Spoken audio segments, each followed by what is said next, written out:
Look up in the sky. It's a bird. It's a plane. It's super sorry. Welcome to Super Sorry, where we break down superhero stories through the lens of accountability, communication, and one big question. What could have been solved with an honest apology? We're Todd and Amber, creative co-pilots, longtime superhero fans, and very invested in the idea that even people with God-level powers could benefit from just talking things out. This show is for superhero fans, Marvel fans, and now DC fans. And honestly, anyone who loves a messy character trying and sometimes failing to do the right thing. Because apology skills matter whether you're saving the universe or blowing up a dive bar on your way to do it. Before we jump in, don't forget to follow us and leave a review on Apple Podcasts or Spotify. It helps us grow and find more listeners who love superheroes and maybe apologies. Today, we're stepping outside the MCU and into the DCU with Supergirl, a movie with a super sad superhero origin story and way more. Trauma, chaos, space pirates, and one very stressed out Kryptonian just trying to save her dog. And I'll say this right up front. I think this version of Supergirl works because she's not Superman. She's not hopeful in the same way. She's not composed, and she's definitely not patient. Her rough edges, I think, are the point. Okay. Yes, she's different from Superman, but my take is that doesn't mean she gets a pass. Because throughout this movie, she causes a ton of damage. She says some pretty cutting, horrible things, and she rarely slows down long enough to really own the impact. I don't know. I think she does own it, in her own way. It's just not neat or traditional. She's, operating from grief, survival, some urgency.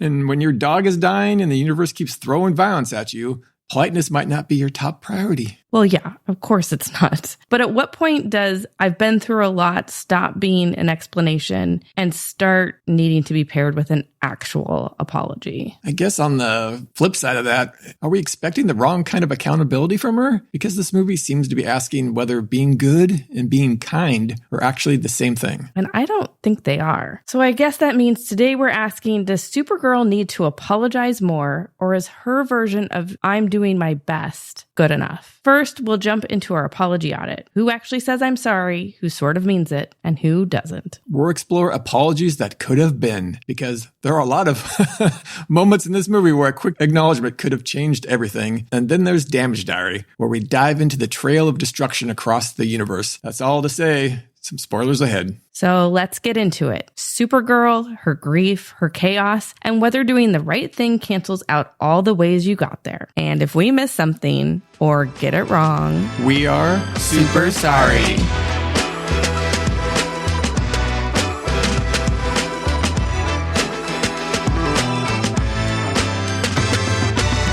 All right, listeners, where are you landing on this one? Are you with me that doing the right thing counts, even if it's messy and not always gentle? Or are you with me that how you treat people along the way matters just as much, if not more? Because this movie gives us a hero who saves people but doesn't always show up for them. Okay, so let's set the stage. When we meet Kara, aka Supergirl, she's not arriving as a hopeful symbol like Superman. She's drifting, she's grieving her parents and the destruction of her home planet Krypton. She's disconnected and she's basically in survival mode with an RV-style spaceship that looks like it hasn't been cleaned in years. And right away we see chaos. She's reckless, she's blunt, and she's not overly concerned with how her actions land on other people. Whether it's a bar fight or a bus full of civilians or just how she talks to Ruthye, impact is not her first priority. That's definitely true. But at the same time, she does step in when it matters. She helps Ruthye. She goes after Krem. She saves the girls on that ship. So it's not that she's not doing good. It's that her version of good is a little complicated. Complicated is one word for it. It makes me wonder, is it enough to do the right thing if you're not actually good to the people around you? It's a good question there.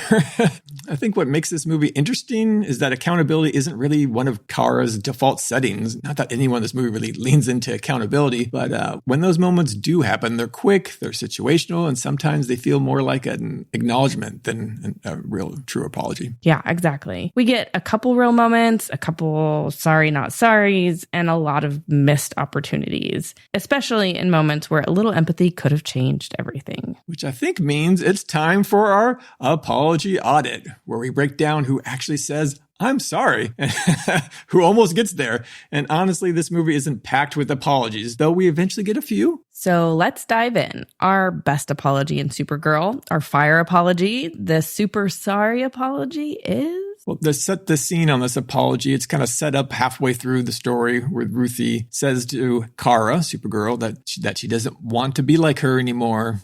She's like such a fan of her, and then she kind of sees what she's doing, and she doesn't really like her anymore. And then we're just kind of waiting around in the movie as movie watchers. I feel like this is going to change at some point. She might come around by the end of the movie, and surprise, Ruthye does, and she has the opposite of what her feelings were before, and now she basically says that I'm so sorry for saying I don't want to be like you. Yeah, she definitely comes back in this moment, but there's more to this apology. She doesn't just say sorry for saying I didn't want to be like you. She also says, you're not nice, but you're kind. You're not perfect, but you're good. And so it's kind of interesting to see her make this shift in her frame of reference on how she was thinking about Kara and now how she thinks about her. Yeah, you bring up a good kind of point of the theme of this movie, Supergirl. What's the difference between doing good and being good? So Supergirl Kara is doing some good things and helping people out. And as she kind of goes through her journey on her 23rd birthday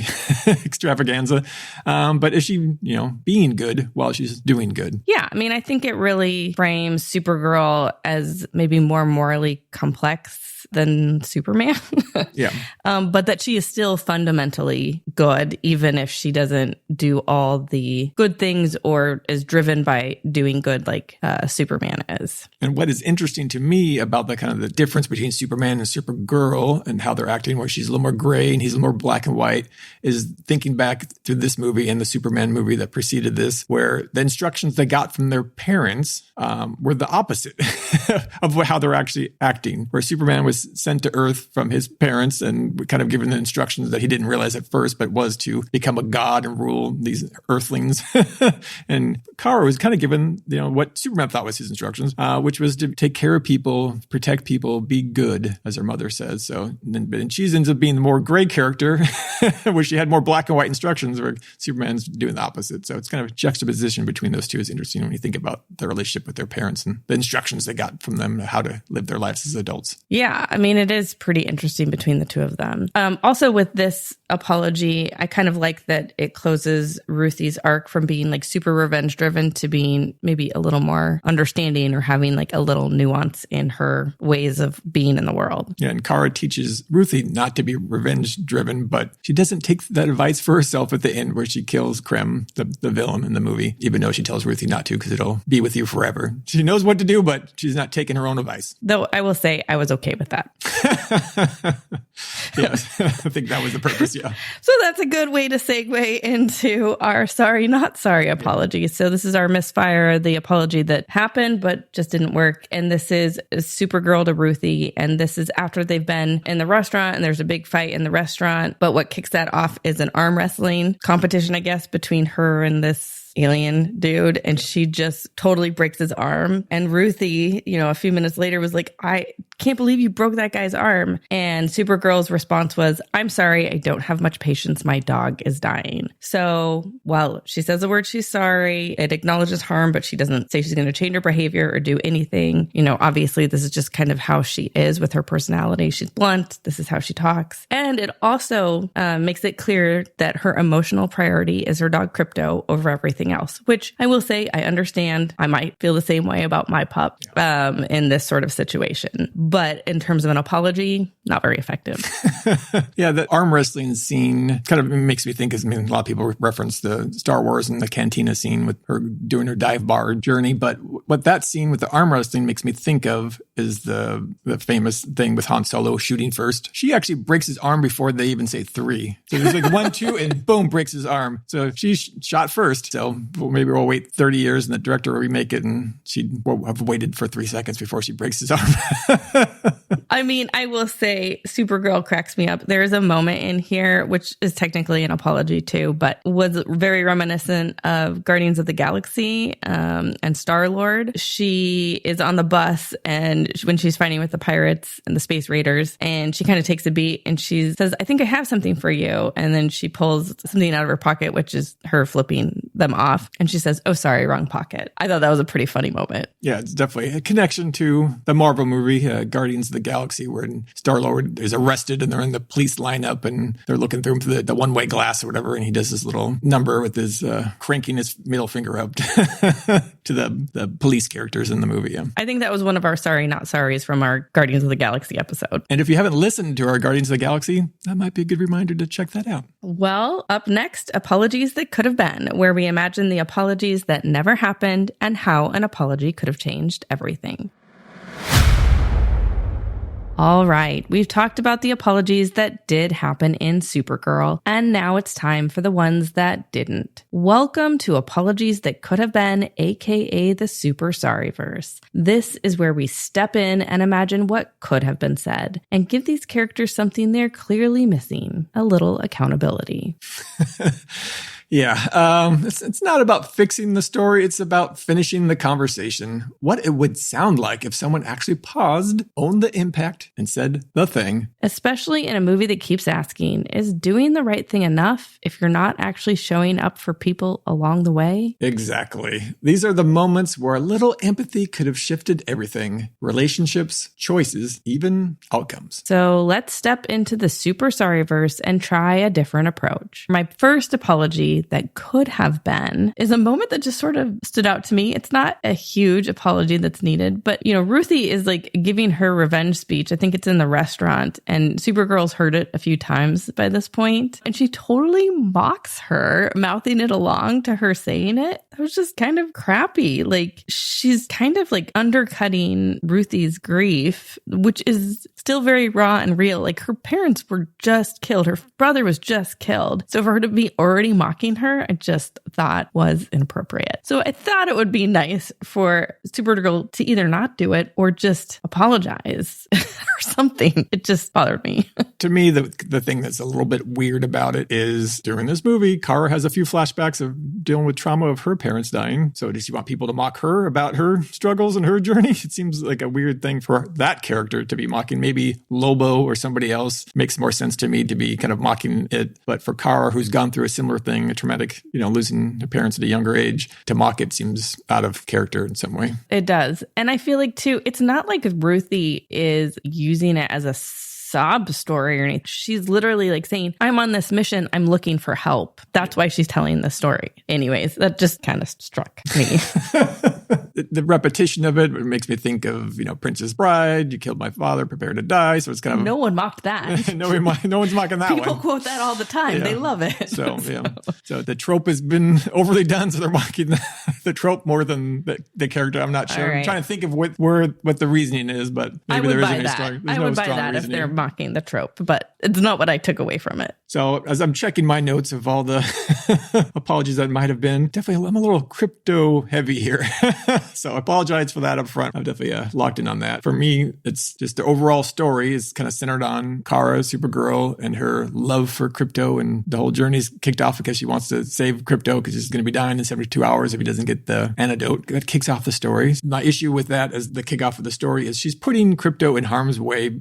Intentionally might be a little strong, but they're going to red planets. Krypto, just like her, gets its powers from the yellow sun. So Krypto also, like her, is not more invincible, not extra strong, is, able to be killed. So she's putting Krypto in harm's way and then kind of gets mad about when something happens to it. So a little forethought there, and this wouldn't have happened. So that's the beginning of the story. So we got, 2 hours of that going on. And at the very, very, very, very end of it, she once again puts Kryptos in harm's way. So she still seems, even though we're supposed to believe she cares so much about this dog, has the dog running around Superman Clark Kent's apartment and getting into the chocolate, which, as we all know, is not good for dogs. So no learning lesson there. She's back to putting her dog in harm's way. Yeah, I don't know. I don't think I read it quite like this because the whole movie is her fighting to save her dog. But I understand your points. She cared so much, she wouldn't have put him in harm's way. I understand. Obviously, part of the reason she's reacting like this is because she feels horrible about putting him in harm's way. She just doesn't say it or articulate it. Oh, yeah, that's a good point. Yep. So, and by the time she gets to the end, she's like, chocolate's no big deal. We'll figure it out. So he's back on Earth, so he has the power of the yellow sun. Maybe isn't as fatal. Maybe. That would make sense, I guess. So what's up with this couple that like totally betrays Supergirl and Ruthye? I don't know. Like, obviously, I felt like I saw this coming a mile away. I'm like, what? This doesn't make sense. Why are these people helping them? I get the storyline and the plot device of it, but I don't know. It just doesn't quite work for me. I understand they're trying to get their daughter and everything, but I feel like they definitely owed an apology to Supergirl and Ruthye for putting them in this mess. I think they even have the line in there that they're trading 2 for 1. Makes me think of the whole decision tree people have, like the train's running down the tracks and you're going to kill everybody and the train's going to get killed unless you pull the handle and it diverts to kill somebody else. Like either way, you're going to kill people. And so you have to make a choice or not make a choice to kill people. And they're choosing to harm 2 people as opposed to something that happened to them, to their daughter. They weren't the instigators of it with their daughter, but they are with the other 2 people. So that's a much worse decision that they made. Yeah. And of course, I understand they're in an extremely difficult position, which I guess is a good moment to actually say a little bit more about what we're talking about. So in the film, there is this bride's storyline that Krem and his gang are basically gathering. I hate this, by the way. Girls to be brides to breed their all male race. So there's a problem in there. And I don't know what others think, but for me, I was surprised to see this as a storyline. I kind of feel like if I'm going to watch my superhero movies, it's going to be a larger, like more escapist-based storyline, not something that feels like it's almost pulled from the headlines. I was surprised to see it in this movie, and it just felt like there were so many other creative opportunities to tell a different story of a journey for Supergirl and Ruthye than this one. And so I sort of want an apology. I think because I just wanted more escapism. We live in this world all the time. I wanted to go escape a little bit more. I think the reason that you probably, the audience and yourself, deserve an apology is because it's hidden in the trailer. If they were a little more upfront about this being the storyline, the people can complain. But the trailer sticks to the origin of this movie, which is based on the comic book series from the early 2020s of Supergirl, Woman of Tomorrow, which is the whole Ruthye story, avenging her father. Supergirl tags along and helps her out. That's the story in the comic book. That's the story in the trailer. Then the audience is kind of led one direction, and then to kind of change it to make this rip from the headline story and kind of make it a little much more darker. I mean, I think James Gunn said it's a darker, edgier kind of Supergirl than you're used to, but that's even going a little too far. Yeah, I just feel like there were so many different ways you could have gone with this. Like, why this one? I just, like, it sets up... Oh, I don't want to go too deep into this, but it sets up like that the greatest villain of all is male. And it's just not, there's just so much more you could have done with this story, I feel like, than this. What's that story about a woman on that desert island? Oh, it's in a forest, I think. Oh, yeah. Do you choose to be alone in the forest with a male or a bear? And women always choose the bear. Like, what's more dangerous? Yeah. This might be opening a can of worms here, but like what you're mentioning makes me just think of like, who is the audience that's intended for this movie? Is it younger women? Is it older males? There's definitely a lot of different themes going on. I mean, I'm thinking of like Lobo character. That's definitely for probably older male audience. That character's from the 90s. That's who would recognize that character. Does it really fit into a younger woman's story? Especially when he's very misogynistic to her. I'm not really sure who the audience is for that. So especially when like I said, you're bringing in the human trafficking aspect. Is that a young teenage girl audience that we're going for with that storyline? I don't think so. I don't know. Yeah, I don't know. I have questions. I didn't get answers. So an apology could be nice. So going back to the fun Krypto apologies, another one that's Krypto-centric is actually from Krypto himself to Superman. So this movie, Supergirl, comes out after Superman, and then the timeline is a year, I think, after Superman. And Krypto doesn't seem to even pay him any mind, doesn't even seem to recognize him at the very end of the movie. Krypto comes into his apartment and just like runs to the kitchen, out of the scene, doesn't even greet him. Like, so different than the Krypto we knew from Superman, where he's all over him and he's all up in his business. Now he's with Supergirl, doesn't give him the time of day. I mean, I feel like that's a little cold shoulder there. I think a little apology is needed. All the time he took care of her while Kara's running around town and doing her thing, and Superman's there holding down the fort for him, taking care of him, and that's the love he gets. How do you imagine an apology from Krypto would go to Superman? Would it be something like, rough? Rough. I would just say maybe not peeing on his newspaper headlines would be enough for me. Yeah. I'm pretty sure that Kara trained him to do that. She said, good job, buddy.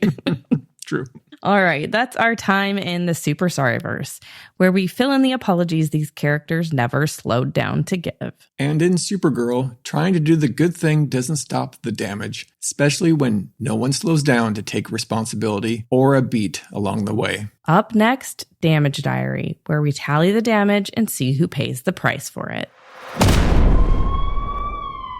It's time for Damage Diary, the part of the show where we track what gets wrecked, who gets caught in the middle, and who actually has to live with the fallout. This one adds up fast because even when Kara's trying to do the right thing, she leaves a trail behind her. And just a quick note about how we're tracking this. We're pulling directly from what we saw on screen. So environments destroyed, civilians present, and the kind of real-world cost that could have come with it.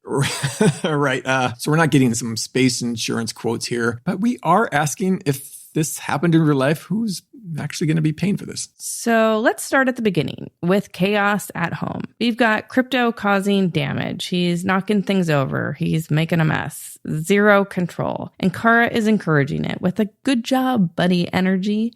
It's small, but it sets the tone that destruction is normalized right away. Yeah, and from there, we're jump right into probably one of the biggest emotional and physical damage points here in the movie, and that's Ruthie's family. Her entire family's killed by crime. We see a total loss of home, safety, and support system for Ruthye. And, what's left is her desire for revenge. There's no, clean price tag here, but realistically, we're talking complete life destruction, emotional trauma, plus total household loss. And it raises a lot of questions, too. This isn't just revenge fuel. It's excessive violence. Krem doesn't just take what he wants. He wipes out entire families. Next up, we got the bus scene. We've got an easy, enclosed space that is targeted by the raiders, those space pirate people. Civilians are trapped, easy pickings for money, valuables, and sentimental items from the passengers. There's really no way to escape, in the middle of space, so it's a high panic situation here. Best case scenario, minor injuries, property damage. Worst case, this could have been a mass casualty risk scenario. And this is where we start to see a pattern. Kara steps in to help, but impact control isn't part of the plan, though eventually she gets them all to relative safety. Then we got the restaurant. We have, major physical altercation going on here in a public space. Kara breaks a guy's arm while they're arm wrestling. You have potential damage to the structure of the building, staff, bystanders. And again, civilians are right there in the middle of it all. Kara does warn them, though. She says, anybody want to leave? No? Which reminds me in Captain America Winter Soldier, when Captain America, just like Kara, says the same thing in the elevator to the Hydra agents before he's attacked, and then he takes them all down. And if you haven't done it already, go back and listen to Captain America Winter Soldier to know what Amber's talking about. Yeah. Anyways, then of course there's the big stuff. We've got the planet of Krypton destructing, except for a small protected part, Argo City, with the help of a force field that only does so much. We also have the big battle scene at the end with lots of destruction. But yeah, this movie escalates from messy to massive destruction real fast. And with that in mind, let's zoom in, because Damage Diary isn't just about what gets destroyed. It's about the people who don't get to walk away from it. All right, I'll start us off with my first innocent bystander, and it is a bystander that I did not even know existed in this movie until they actually called them out. Kind of comes out of the blue, and that's Ruthie's aunt.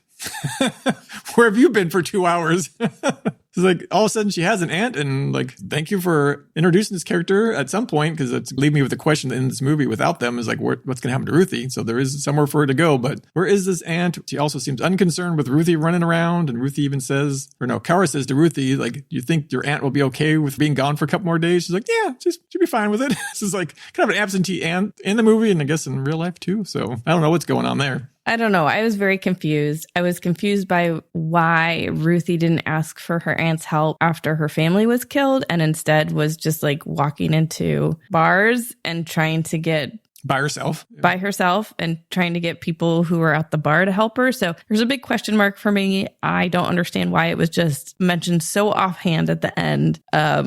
Confusing.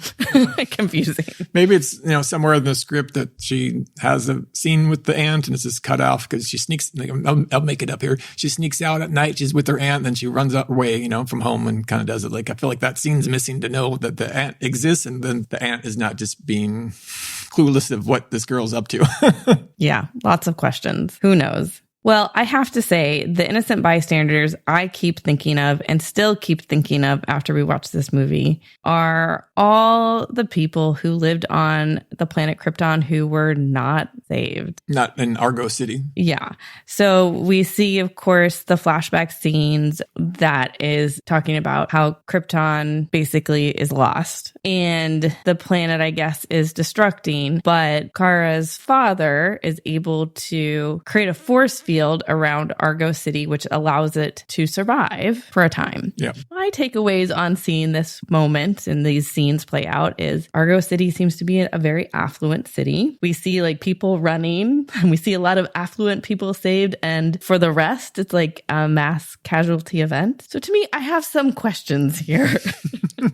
They don't seem to really care about all the other people that are killed. They're pretty focused on their own safety and survival. But I am also just have questions. Supergirl and I guess Superman are survivors of the elite 1%, this enclave that is trying to persist and save themselves. I just think there are major class implications in here, whether they're intentional or not, that are really just brushed over on the surface and not spoken about. I have lots of questions now. So many questions. Yeah, I mean, the questions are really from a point of that not being explained to you in the movie.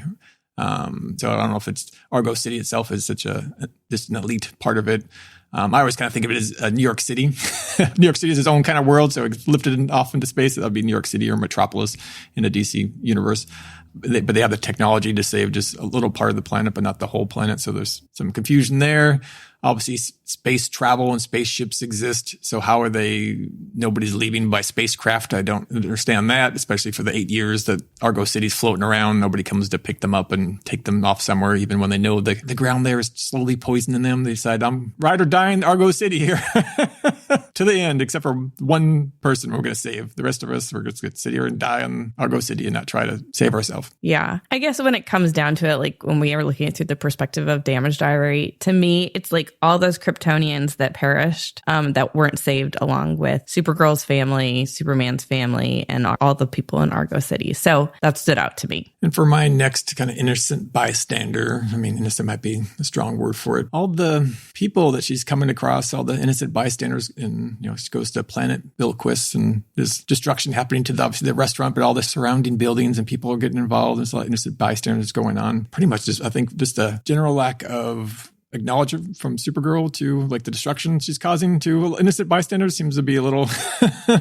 much to me. Yeah, I mean, there's the bus too, all of those folks on the bus. I suppose she is sort of standing up for them against these space pirates, but there are civilians trapped in the bus with them during the fight, putting innocent bystanders in direct danger. So yeah, it's a question mark, like you said, with the restaurant fight, with all of it. But that's her survival approach, right? Is to fight. She's strong. She's powerful. That's what she can do. And for me, some of the more interesting innocent bystanders are in the scene that you mentioned in the bus. We have the bus driver and the little bus driver assistant. That's or whatever. Cute. When they're I guess they're used to being raided or whatever. So just kind of don't look at them.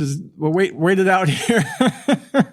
They're being a proper innocent bystanders. Just knowing their lane and staying in it. Just let the destruction happen around me. I'm not going to get involved. Don't look at them in the eye. I was not envious about those jobs, I would say. Like, that would be rough. Yeah, bus driver's a tough job, yeah. Yeah. I will say that I really enjoyed in that scene the practical effects of some of the background characters, the special effect makeup and that kind of stuff. Really cool. I loved that. I love some practical effects. Yeah, it's always kind of good to see, not to solely rely on CGI. Yeah. Well, I think we have to mention, of course, the innocent bystanders impacted that kick off this movie, which are Ruthie's family who are killed. I don't know what it is about Krem just taking out entire families. Also, big question mark for me is if he was gathering all these brides for him and his gang, why didn't he take Ruthie then? I don't understand that. Big question mark.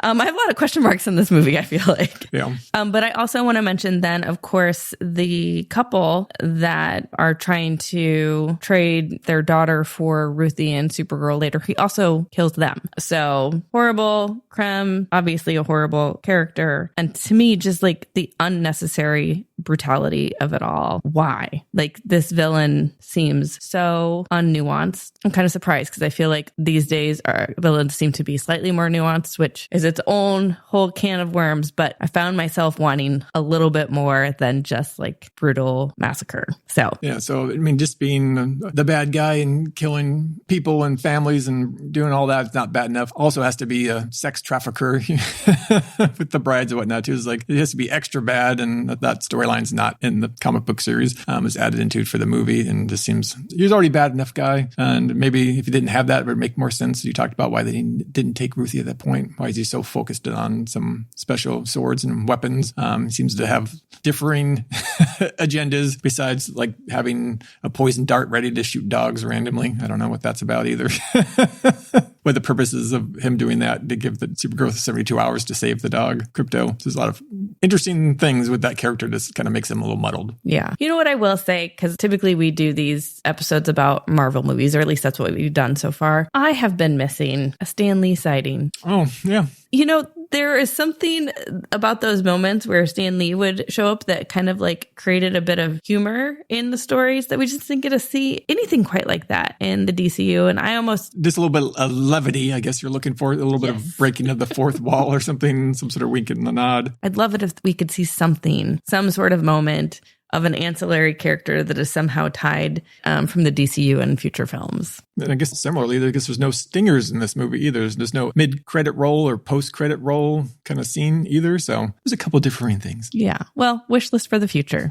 And that's Damage Diary, because in Supergirl, even when people get saved, there's a lot of fallout along the way. Kara's trying to do the right thing, save her dog, help Ruthie, stop Krem, but that doesn't mean people aren't getting hurt in the process. Because doing good doesn't always mean you're showing up well for the people around you. And you can feel that in what gets left behind. And she does make a difference. Lives are saved. The mission gets done. But the bigger question is, does the outcome erase the impact, or is there still something missing when no one really stops to acknowledge it? Because in this story, the damage isn't just what's broken, it's what people carry out of it. Which brings us to the bigger question behind all of this. What is Supergirl really asking us? Does doing the right thing count if people still carry the impact? Up next, in our biggest takeaway.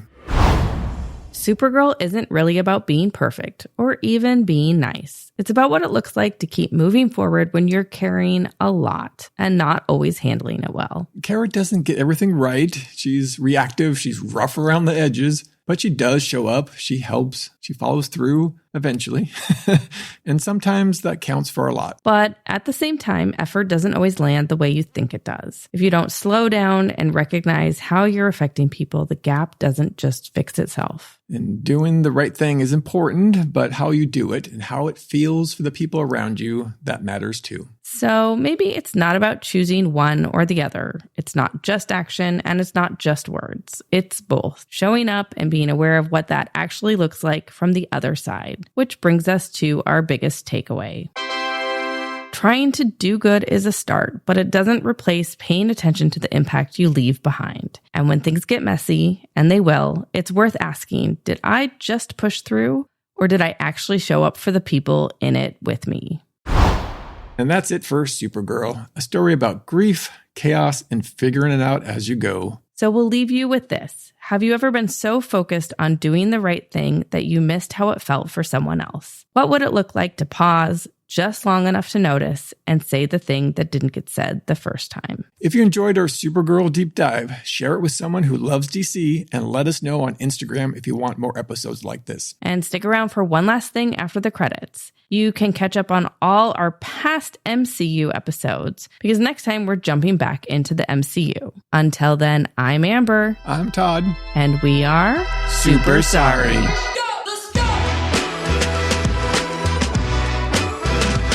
Super Sorry is written and hosted by Amber and Todd. Produced by a Super Sorry LLC. Music by Jam Studio. Your support helps us keep asking the hard questions and saying the hard apologies. Thanks for tuning in and sharing with friends. And if you're listening from Argo City, a very messy spaceship, or anywhere Krypto's causing chaos, we are super sorry. One last thing. The character Lobo makes me think of something that comes across in many movies for me when we have a demigod, an undying, immortal character, and they have some job they have to do. In this case, Lobo's a bounty hunter. He has to run around and kill people. If he's an immortal, has he not heard of compound interest? You can just put some money in the bank and live for 1,000 years and you can live on Easy Street. So, little advice for those immortals out there. Compound interest. Super Sorry is not affiliated with DC Studios, Warner Brothers Pictures, or Warner Brothers Discovery. All DC characters mentioned in this podcast are the property of DC and Warner Brothers Discovery.